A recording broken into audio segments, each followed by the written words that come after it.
কোনো মানুষ কোনো ভালো কাজ করতে গেলে আমরা 10 জনে মিলে সেই মানুষকে পিছন থেকে টেনে ধরার চেষ্টা করি এবং টেনে ধরি তাকে ব্যর্থ করে ফেলি।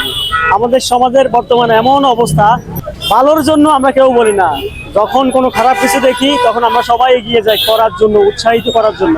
বাস্তবতা হচ্ছে আজকে আগারগাঁয়ে সেই 100 টাকা করে ভাত বিক্রি করা ভাইরাল মিজানের হোটেলটি আজকে গড়িয়ে দিয়েছে ঢাকা উত্তর সিটি কর্পোরেশন।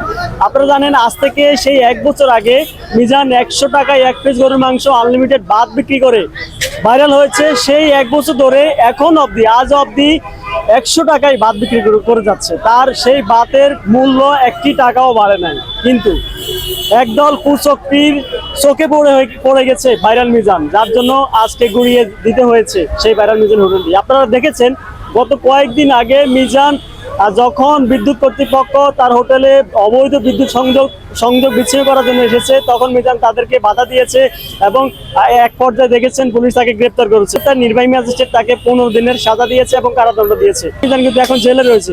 আর এই জেলে থাকা অবস্থায় একদল সুযোগ নিয়ে তার হোটেলটি আজকে গড়িয়ে দেওয়ার ব্যবস্থা করেছেন।